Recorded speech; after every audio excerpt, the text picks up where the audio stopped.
ஆனா என்ன பயமா இருக்குன்னா ரிஸ்கா இருக்குமோ, ஈமொழியை பார்த்தாச்சு, இதை பார்த்தாச்சு, அதை பார்த்தாச்சு, ஆனா சீக்கிரமா சம்பாதிக்கணும்னா இல்ல ரிஸ்க் இருக்குமோ அப்படின்ற பயம்.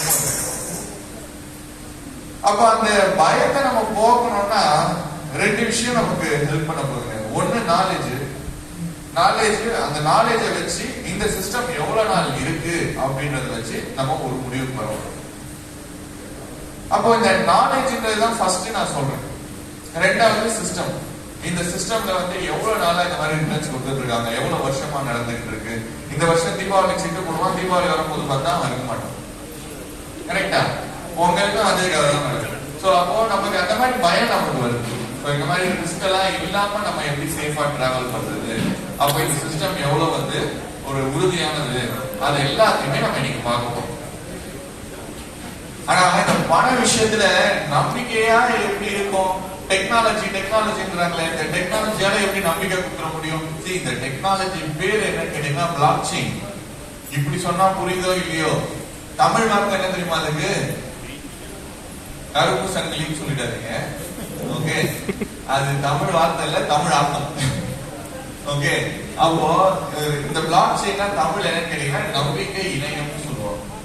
என் பேர்ல என்ன வந்துருச்சு? ஃபர்ஸ்ட் நம்பிக்கை வந்துருச்சு.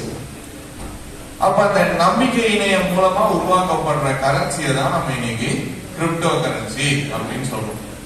அப்ப இந்த கிரிப்டோ கரன்சி புரியணும்னா அந்த நம்பிக்கை இணையம் சொல்லக்கூடிய பிளாக் செயின்ன்ற விஷயம் புரியணும்.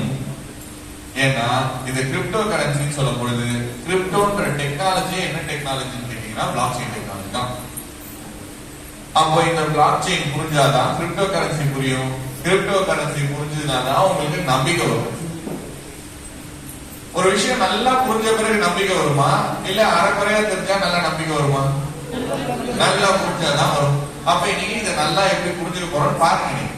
உங்ககிட்ட இருக்க பயத்தை எல்லாம் தூக்கி போட்டுருவீங்க. சரி, இப்ப நீங்க எல்லாரும் பெல்டெக்ஸ்ல இன்வெஸ்ட் பண்ணிட்டீங்கல்ல, பண்ணிட்டீங்க. பயம் இருக்கா இல்லையா? உண்மையை சொல்லு. பயம் இல்ல. யாரு இது? ஒருத்தர் ரெண்டு பேர் பயம் இல்லைன்னு சொல்றாங்க. ஆனா இது கேக்குது, எது நிறைய கேட்டுச்சு அப்படின்னா பயம் இருக்கு சார் அப்படின்றத கேக்குது. அதாவது பயம் இருக்குன்னு சொல்றவங்க கிட்ட இந்த கேள்வி நான் கேட்கிறேன் பாருங்களேன். நீங்க இதுக்குள்ள வரதுக்கு முன்னாடி பயம் இருக்குதா இல்லையா? அப்ப இன்னுமே இருக்குது. ஆனா இப்ப பயம் கம்மியா இருக்கா இல்லையா? அவ்வளவுதான் விஷயம். இது கம்மியானதுக்கான காரணமே என்ன கேட்டீங்கன்னா புரிஞ்சிருக்கு. அவ்வளவுதான். நம்ம புரியாம தெரியாம ஏதாவது பண்ணணும்னு வச்சுக்கோங்களேன், நமக்கு பயம் அதிகமாயிடும்.